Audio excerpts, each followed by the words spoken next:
और अब बात करते हैं एयरलाइंस की मनमानी के खिलाफ सीएनबीसी आवाज की बड़ी मुहिम की, क्योंकि अब हवा में हेराफेरी बर्दाश्त नहीं की जाएगी।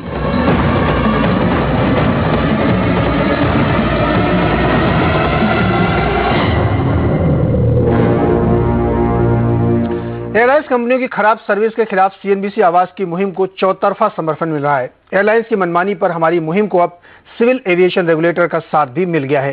डीजीसीए ने एयरलाइंस के कैंसिलेशन चार्जेस बढ़ाए जाने की जांच शुरू कर दी है। पहले सीसीआई ने इस मामले में जांच के आदेश दिए थे। दरअसल सभी एयरलाइंस ने कैंसिलेशन चार्जेस 50 से 100% तक बढ़ा दिए हैं। डीजीसीए को लगातार यात्रियों की तरफ से इस बात की शिकायत मिल रही थी, जिसके बाद ये जांच शुरू की गई है। इससे पहले एयरलाइंस की मनमानी तरीके से कैंसिलेशन चार्ज बढ़ाने पर सांसदों ने भी चिंता जाहिर की थी। कभी विंडो सीट के लिए ज्यादा पैसों की मांग तो कभी कैंसिलेशन चार्ज में बढ़ोतरी। हवाई यात्रियों से पैसे वसूलने के ढेरों तरीके एयरलाइंस कंपनियों ने निकाल रखे हैं, लेकिन जब बात सुविधाओं की आती है तो एयरलाइंस की सर्विस जमीन पर दिखती है। विज्ञापनों में सस्ती हवाई यात्रा के दावे करने वाली एयरलाइंस के किराए की जब पड़ताल करें तो हकीकत पता चलती है। दरअसल आपसे उन्हीं सेवाओं को विशेष सेवाएं कहकर पैसे वसूले जाते हैं जो पहले सामान्य यात्रियों को भी मिलती थी। मिसाल के लिए इंडिगो ज्यादा पैसे लेकर पहले से विंडो सीट की बुकिंग का प्लान लाई है। इसका मतलब यह है कि अगर आप एक्स्ट्रा चार्ज नहीं देंगे तो आपके लिए विंडो सीट पाने की संभावना काफी कम होगी। इसी तरह एयर इंडिया और जेट एयरवेज ने फ्री बैगेज अलाउंस कम कर दिए हैं, यानी अगर आप पहले जितना सामान लेकर चलना चाहते हैं तो अपनी जेब ज्यादा ढीली करनी होगी। दुख की बात यह है कि इन सब के बावजूद एयरलाइंस यात्री सुविधाओं का कोई ख्याल नहीं रखती।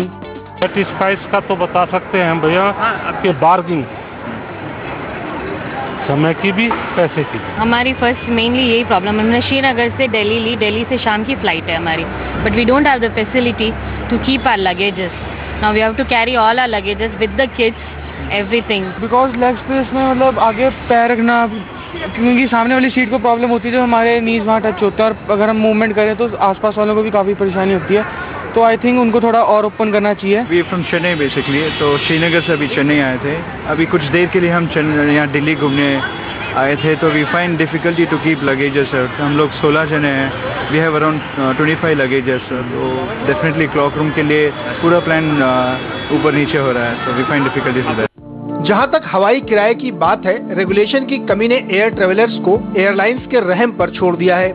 कभी डिमांड सप्लाई के नाम पर तो कभी एविएशन टरबाइन फ्यूल महंगा होने के नाम पर एयरलाइंस मनमाने तरीके से किराया बढ़ा देती हैं, लेकिन किराया घटाने की उन्हें कभी याद नहीं आती। एक्सपर्ट मानते हैं कि इसका एक तय नियम तो होना ही चाहिए। एक बहुत हद तक सहूलत होगी पैसेंजर्स को भी अगर एक बेस सीलिंग लगा दी जाए कि इस सीलिंग से आप नीचे नहीं बेच सकते और इस सीलिंग से आप ऊपर नहीं बेच सकते। अगर ये हो तो एक बजटरी लेवल पे हम सारे जितने भी कॉर्पोरेट्स हैं वो एक प्लान बना सकते हैं कि हम इतनी हमारी ट्रैवलिंग कॉस्ट साल में होगी, और इसको रिवाइज तभी कर सकते हैं कि जब फ्यूल में 5-10% से ऊपर नीचे फ्लक्चुएशंस हो। एयरलाइंस की तरफ से किराए और दूसरे चार्ज में मनमानी बढ़ोतरी का सिलसिला तब और तेज हो जाता है जब सीजन त्योहारों या छुट्टियों का हो। और तो और एक दो नहीं, सभी एयरलाइंस कंज्यूमर के साथ एक ही जैसा व्यवहार करती हैं। ऐसे में इस बात की सख्त जरूरत होती है कि हवा में चल रही इस हेरा फेरी पर रोक लगाई जाए। रोहन सिंह, दिल्ली।